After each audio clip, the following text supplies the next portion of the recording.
So, what led you to become a priest? Yes, people always want to know that.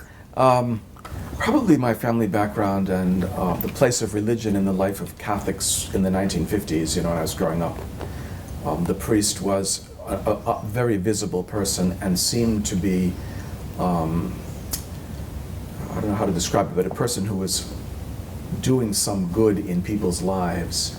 We had in my parish a priest of a religious order who was rather a diamond in the rough, and not a man of a lot of book learning or sophistication, but who really was involved with the lives of all the people in Portsmouth before it became a big suburban refuge. It had been rather rural, and he knew everybody in town. He went to people's wakes if they were Catholics or Protestants, Jewish. He didn't care.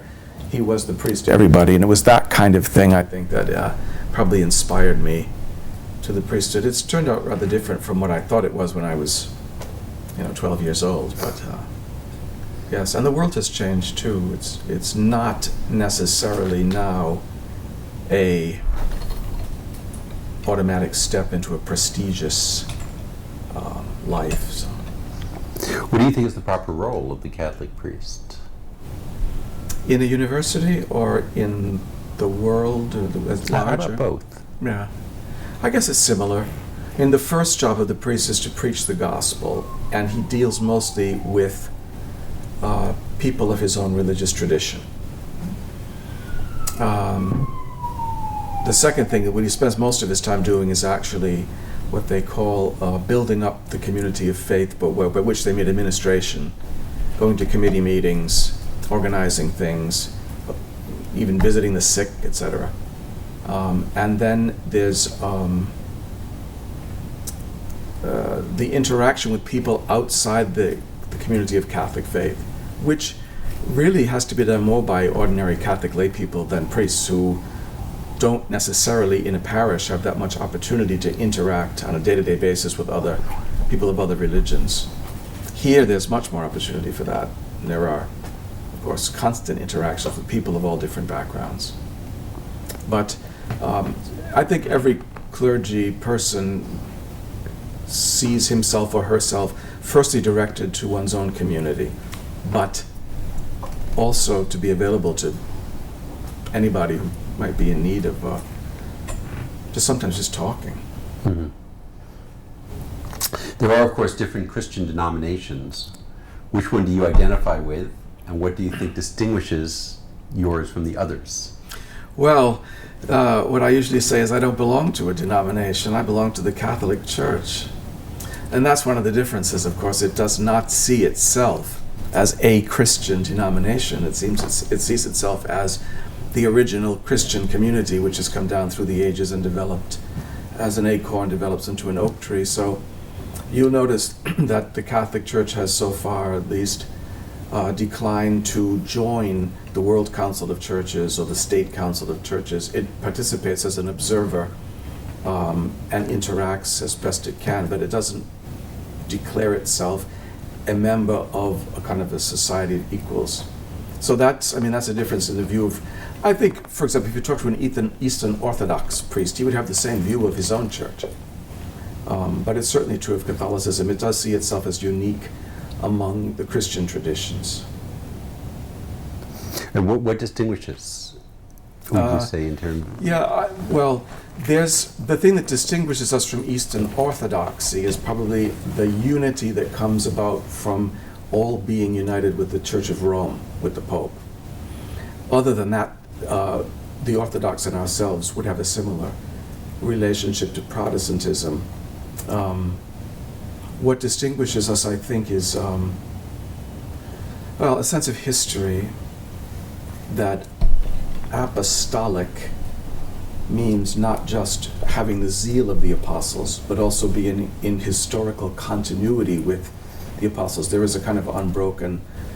people will criticize the Catholic Church for the Crusades, for example, or for the Inquisition, which is, in a sense, a left-handed compliment, that people recognize a historical continuity between the Church of the 10th, 11th century, the Church of the 17th century, and the present day. There is a historical continuity there.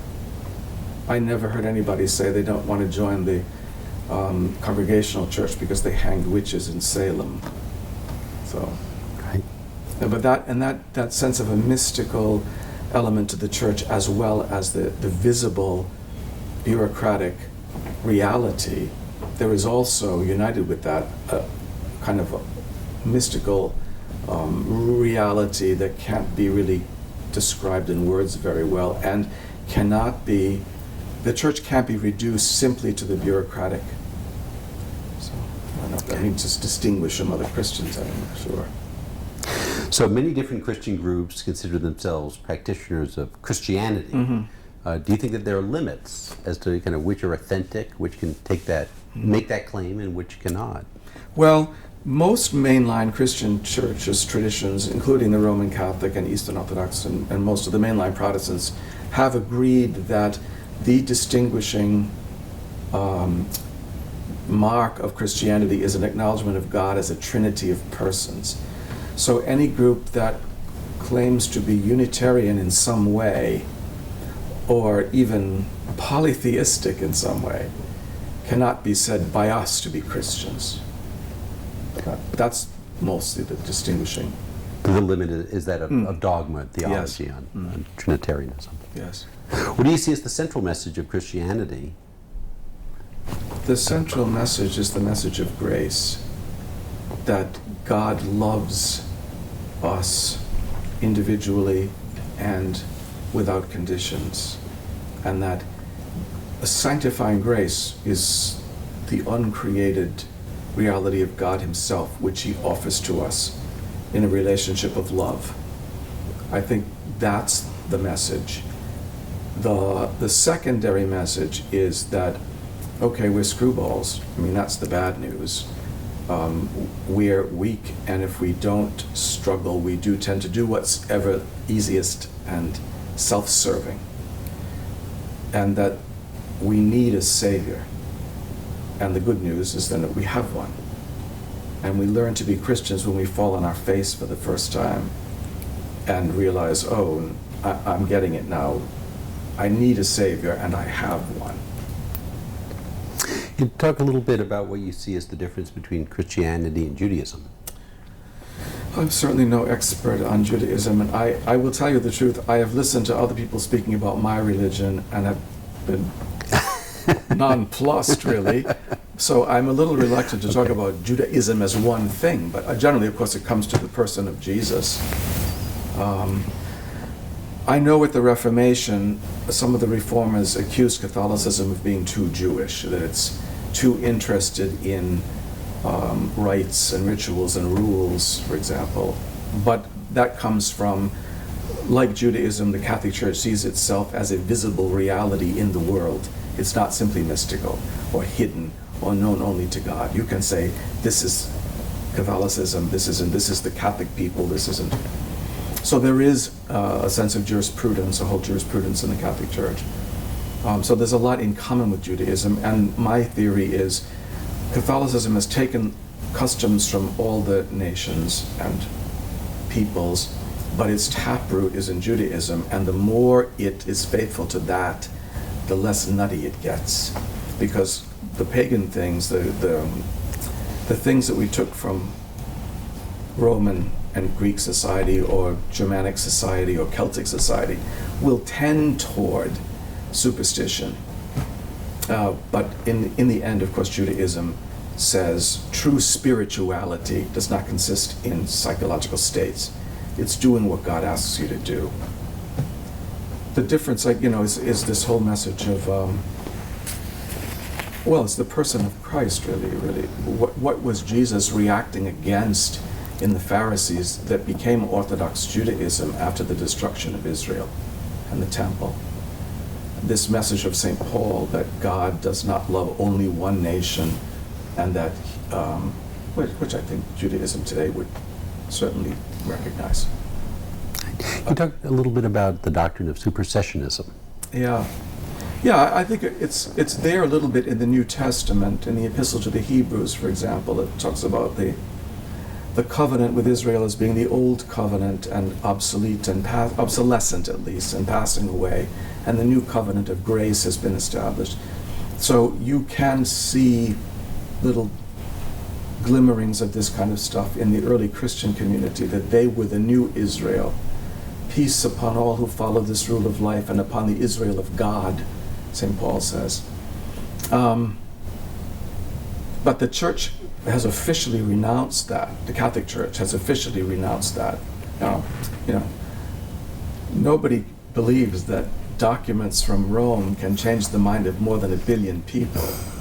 But the official teaching of the church is that Christianity is not simply a superseding of Jerusalem, of Judaism.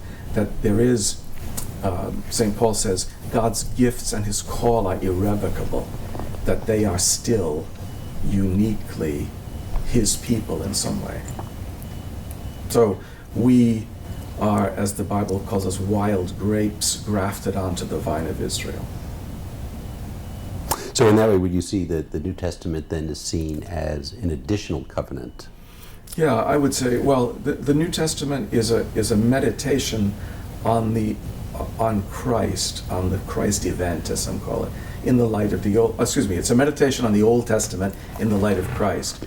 And it's cast, I mean, the whole, almost all the issues they're dealing with would make no sense if it had grown up, say, in China. It comes out of a Jewish struggle with God, with God's supremacy, his will, his law, etc. Now, Pope John Paul II said something about the covenant with Moses still being salvific for the Jewish people. I mean, he's the Pope, so... Can you talk about the Eucharist and the meaning of communion? Yeah. That really is at the heart of Catholic life, isn't it? The first three Gospels, Matthew, Mark, and Luke, picture Jesus the night before his betrayal, or the night of his betrayal, actually, as celebrating the Passover with his disciples, and then passing the matzah and saying, take this is my body, which is for you. And then at the fourth cup of wine, saying, take this, all of you, this is the cup of my blood of the new and everlasting covenant, unto the forgiveness of sins. Do this in memory of me. And so from that time, Christians have assembled to celebrate this sacrificial meal called the Eucharist, which means thanksgiving. And that, of course, in the Middle Ages, they were very essentialist. They wanted to know what is a thing in itself, apart from any function it may have. And so they tended to cast the discussion of the Eucharist in ontological, metaphysical terms. So to discuss how it could be bread at one moment and the body of Christ at another. But the celebration of the Eucharist, the first half of which is taken from the synagogue service of readings and prayers, and the second half, almost immediately they dropped that Passover style of celebration and went to the present one where bread and wine are brought forward, a prayer is said over them, and they're distributed to the people. That has remained really at the center of the church's life. There were martyrs in the early church who said, sine Dominica non possumus. Without the Sunday celebration, we can't survive. And the church has unfortunately made over the centuries, many compromises with unjust regimes. But that's one thing it has never accepted. When any government says you cannot have the Eucharist, then it digs in its heels and either goes underground or produces martyrs.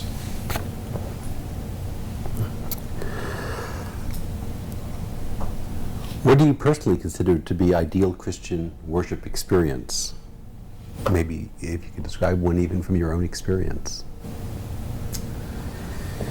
That's a hard thing to answer because I think we tend to judge, people go to Broadway plays and they come out walking on air and feeling really good and they think that public worship should make them feel like that. But as one monk once said to me, the most perfect act of worship was offered by Christ on the cross. and he was not enjoying himself. So there is no, the perfect act of worship, from my point of view, is offered by Christ and is present in the Eucharist. Now, sometimes it's hot in the church and humid, and I don't want to wear the vestments, and I don't want to sit there, and the music is trivial, trashy almost, and the lectors are messing up the readings, and people are going to the bathroom and walking around and coming in late. But, you know, my grandfather said, who was mad about the priest for something he was preaching, and he said, well, all I know is when I go to Mass, Almighty God is on that altar. So that's the perfect act of worship. I don't know what else. I don't know. Could you talk about the role of women in Christianity and the Catholic Church? Yeah. There's been such a variation of women. People tend to take more from their culture than they do strictly from their religion in any age. So there was a time when abbesses ruled with the authority of bishops almost. Into the 19th century, there was an abbess of the Nurnberg in Austria who had the right to assign the local priests to their parishes. The great Synod of Whitby that took place in I think it was the 7th or 8th century in Britain to decide the date of Easter was presided over by Abbess Hilda, who was the superior of a mixed monastery of males and females.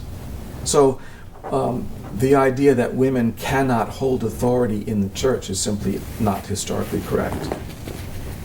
So the question was the issue in Catholicism recently was, but can they be ordained to the priesthood? John Paul II put out a document which he practically stamped infallible on it from the language he used in it, said the church has no authority to ordain women to the priesthood. Now, what happens sometimes is that more conservative people will take that beyond what the Pope has said. All he says is they can't be ordained to the priesthood. He did not say they cannot hold authority. He didn't.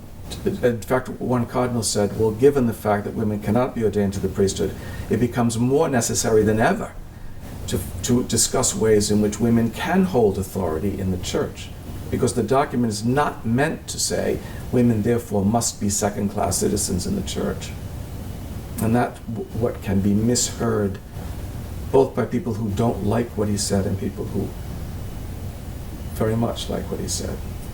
What are the arguments used to prohibit women from being ordained to the priesthood? Only that of tradition. That in the Catholic and Eastern Orthodox world, tradition, as I think it is in Judaism to some extent, tradition is the chief means of interpreting the scriptures. Not that there's two separate, different things, but that we can't understand the meaning of the scriptures without at least consulting tradition. So the Pope's reasoning pretty much, it comes down to that the church has not, Jesus didn't set it up this way. Now, then what can happen is theologians, even the Pope, try to give some theological reasons beyond that that are only more or less cogent to the people who listen to it.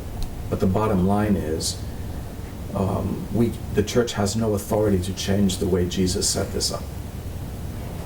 In American Catholicism today, what kinds of authority do women hold in the church? Some women they're not technically literally pastors of parishes under canon law, but they hold pastoral functions. They run the parish. For example, in the West, where there are fewer priests and large distances, you may have a woman, a sister, or even a laywoman in charge of a parish, and she does everything except, there are a few things that priests can do, which is consecrate the Eucharist, anoint the sick, and hear confessions and absolve people from sin. So they wouldn't be able to do that, but they would run everything else in a parish that a priest would do. Chancellors of dioceses used to be muckamucks. They were the heads of the chancery, but now they are people who give dispensations and keep the records, and women do that. So women hold ordinary jurisdiction under canon law to be able to write dispensations from law in the name of the bishop. Those are, women are presidents of universities and heads of monasteries and religious orders of sisters and that kind of stuff. Do you think is there a distinctive Catholic teaching or approach to sexuality? Well, I would have said at one time no. In some traditions of Christianity seem to have abandoned a traditional approach to sexuality. And this, there are ages in which Neoplatonism is the vogue. And, for example, let's say the 4th and 5th centuries, everybody was a Neoplatonist. And they were suspicious of the earthly physical. And they exalted the mental, intellectual, and spiritual over the earthly and physical. So there was a suspicion of sex as, if you were a Stoic, for example, pagan Stoic, you might be a little suspicious of sex as being something that distracts you from the higher life. And this is certainly found in the Christian tradition. I don't know of any religion, major world religion, that doesn't talk about the direction of sexual energy in a certain way to restrain it. The Catholic Church believes against, say, the Albigensians and other dualists that physical things are good, that Christ was truly human, that it was in his flesh that he saved the world, that the sacraments are real physical things. Bread and wine, for example, are used in the Eucharist, or oil in the anointing of the sick, water in baptism. So one ought not to be a priori suspicious of the physical. And so sex is good. It's a gift from God. But like any other appetite, it can get itself out of control, become an end in itself. I think it was C.S. Lewis, who was not a Catholic, by the way, who said, well, our appetites for eating are out of control as well, but nobody goes to a darkened theater and pays money to watch someone slowly uncover a plate of pork chops. So there is something about sexuality that all religions, somebody told me that the places in the brain for spirituality and sexuality are very close. So there seems to be this kind of mystical interpretation of sexuality very common in religions. So the Catholic Church says it's good, but it needs to be directed somewhere. Could you elaborate on that a little bit more then? Directed where and what's the essence of that? We just had a Pope, John Paul II, who, when he was a young man, when people didn't talk much about sex, wanted to find out from married couples how sexuality fit into the life of married people. So he would often engage them in these conversations. And from that, he began to develop a theology of the body, as it's called. What does it mean? What is God trying to tell us about this whole phenomenon? And when he became Pope, he gave a series of talks over 5 years. It was rather dry, and as his own style was very philosophical. It was put into a book entitled, at least at first, The Theology of the Body. And it's a really marvelous meditation upon how the human body is revelatory. We live in a world that does not accept that. And I think one of the things that's causing a lot of trouble in the communication of the Catholic view, say, of sexuality with the world is this difference of view. For example, the world seems to think that Freud is the ultimate word and beyond anything the saints had to say, or the Bible has to say, or tradition has to say. So we live in a world in which sex seems to have become a symbol for freedom, integration, autonomy. I mean, it flies in the face of any evidence I can see, but people still maintain that the way to freedom and happiness and joy and communication and relationship is sex. Well, then when religious traditions say, well, no, it should be directed and controlled and focused and restricted, people then are very suspicious of that. So, generally speaking, the Catholic tradition is very traditional in the sense that sex is supposed, one of the meanings given by nature is that it's procreative. So in itself, it doesn't create love. It can express love, but it can't create love. But in itself, apart from any desire of the couple, it can produce life. And since that meaning is given in nature, it can't be divorced from the sex act. So it tends to say masturbation, for example, is not ordered toward procreation, therefore it's disordered in that sense, and therefore cannot be in line with what the Creator intends for us. You talk a little bit about the meaning of the monastic life. The meaning of the monastic life, yeah. Again, there's so many currents that run into it, but the basic meaning of the monastic life is an attempt to almost recreate, to some extent, the life of the early Christian community as it's described in the Acts of the Apostles. St. Luke says they remained faithful to the fellowship, to the teaching of the apostles, to the breaking of bread, to common prayer. No one owned anything of his own, but they all shared and contributed according to their ability, so no one was ever in need. So the monastic life is the life in which people live together, serve one another, without private property.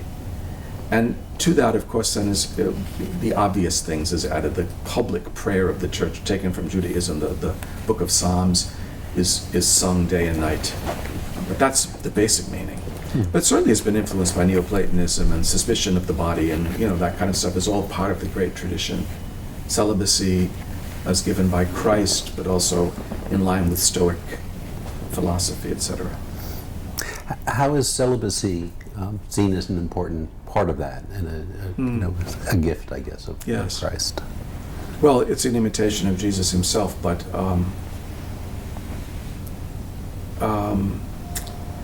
the real meaning, I think, and sometimes people talk about it in practical terms. They tell me it leaves me more free to have time to serve people, that I don't see, but that's true.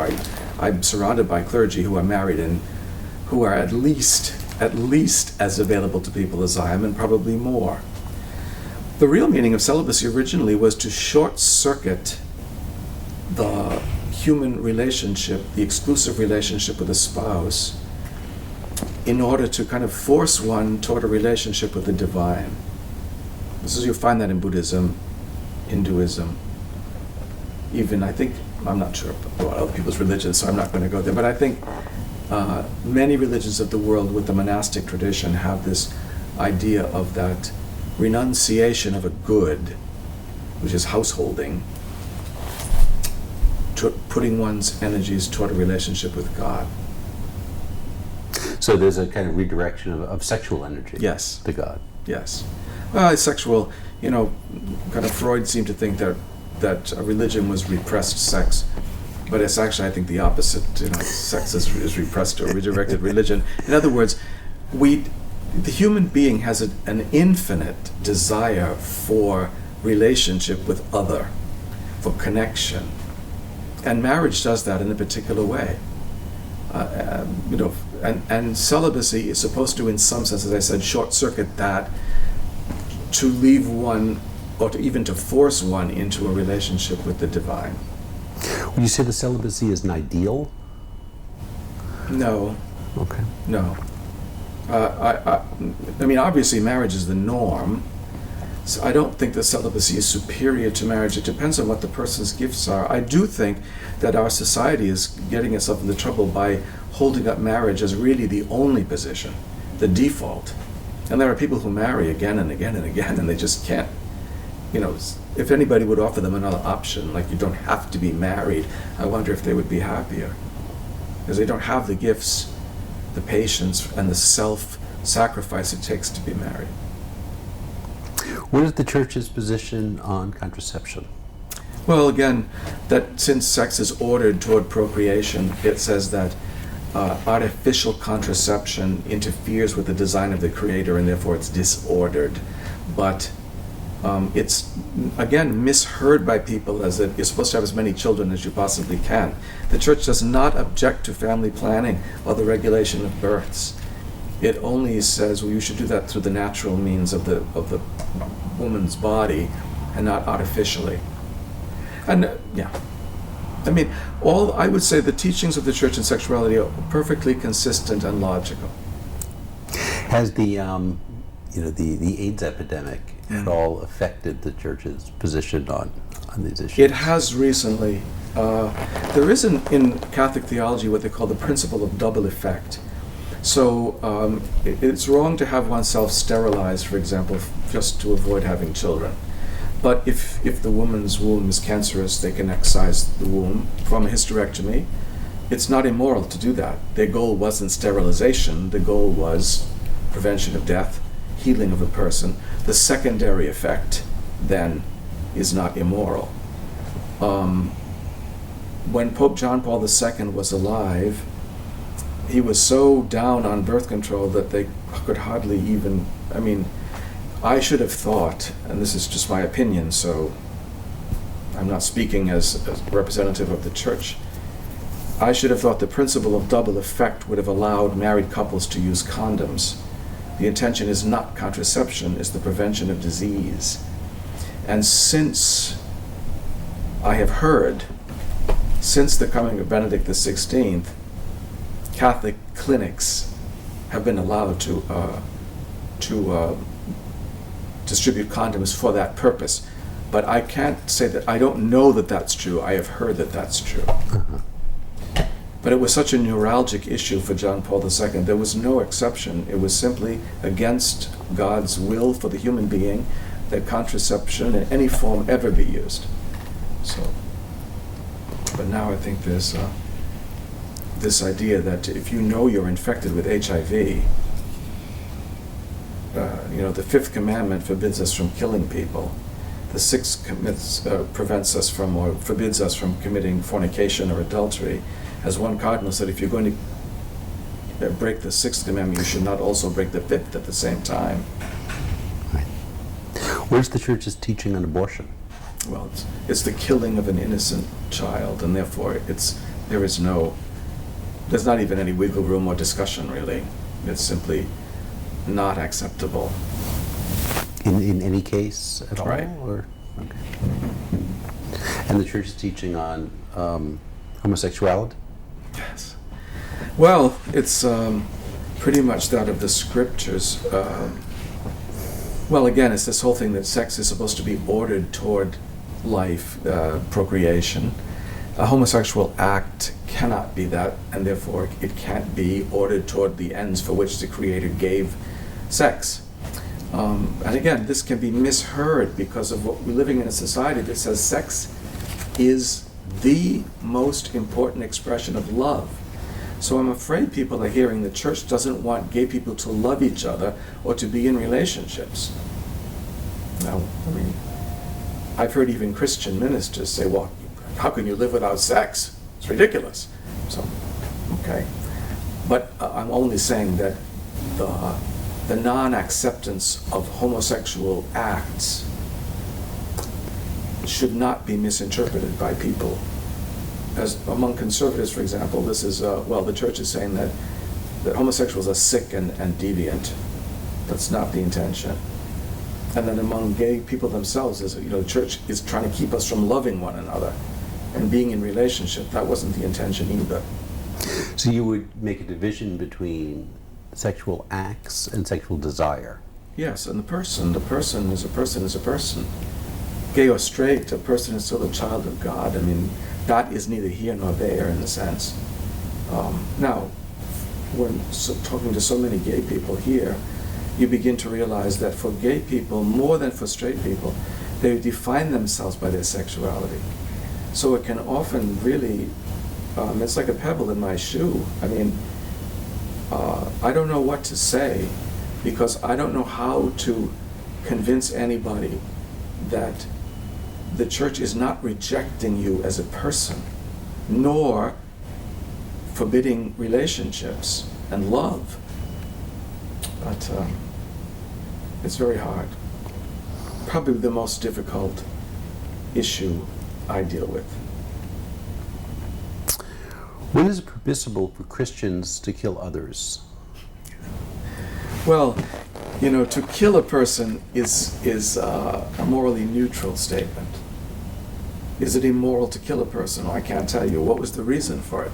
So if you kill another in self-defense, that's usually not considered immoral. the just war is an extension of the self-defense of the individual, so it's not immoral to kill a person in a just war. Obviously, it's not immoral to kill a person by accident. And traditionally, it was understood that states, governments, have a right to protect the public by putting to death someone who is a danger to the public. Now, in the last 30 years, there's been a big change in that.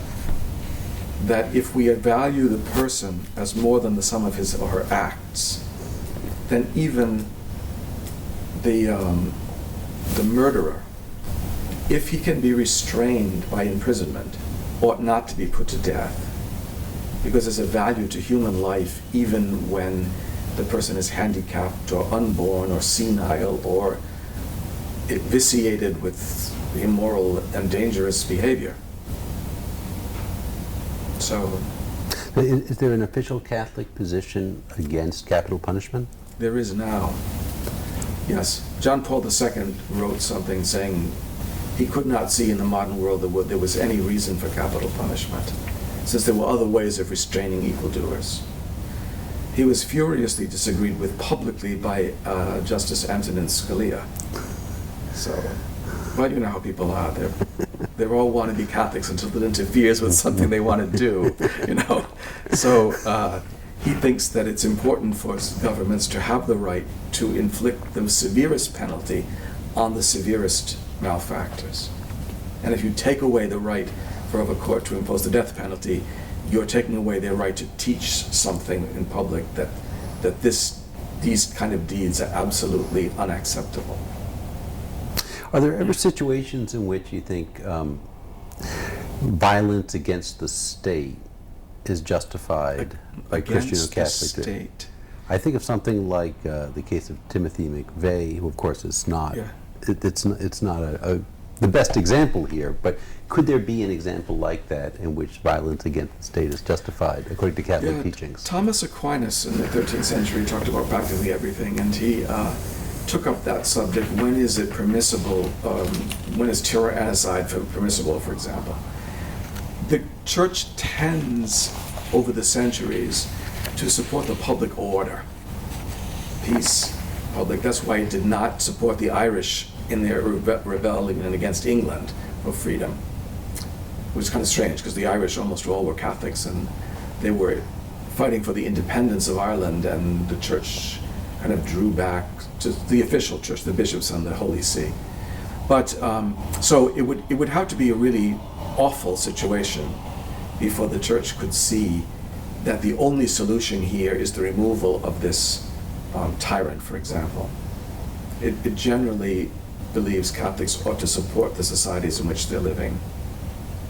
Now, I mean, there were people in the days of Hitler, of course, the famous example, who just refused to go along with the thing. And they went to prison, and they were killed. Sometimes you have to,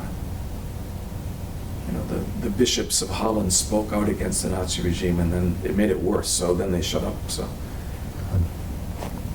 Do you support the strict separation of church and state? What role, if any, should religious views be taken into account in public political discourse? It's important to remember that the state should not be seen as synonymous with society. And I think that leads to fascism.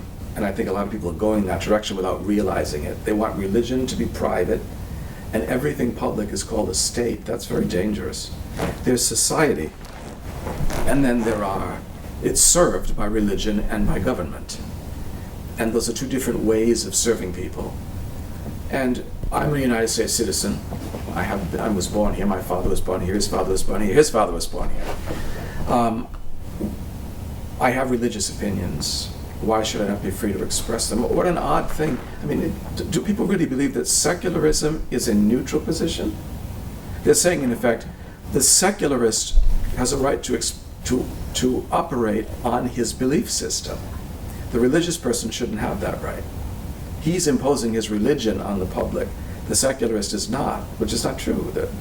A secularist is trying to impose his ideology on the rest of us. So it should be a free market of ideas.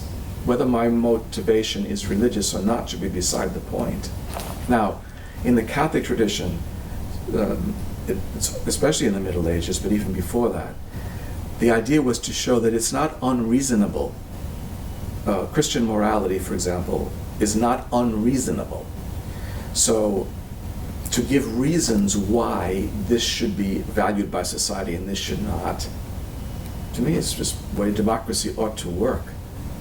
And if right now we're talking about gay marriage, for example, if people are saying, my religious conviction is that this cannot be a marriage, it can be some other kind of relationship, but it can't be called marriage, that's not an attempt to force my religion on the public. It's my statement of what I think, I or anybody else, is true according to reason as well as religion. So can I give a reason? I mean, I'm not trying to impose celibacy or fish on Friday or something like that. You know? So, but yeah. No, I just think that religion has a right to be in the public square like anything else, and if people disagree, they should vote against a particular thing. It'll come out in the wash. That's it. Those Great. are my questions. Thank you.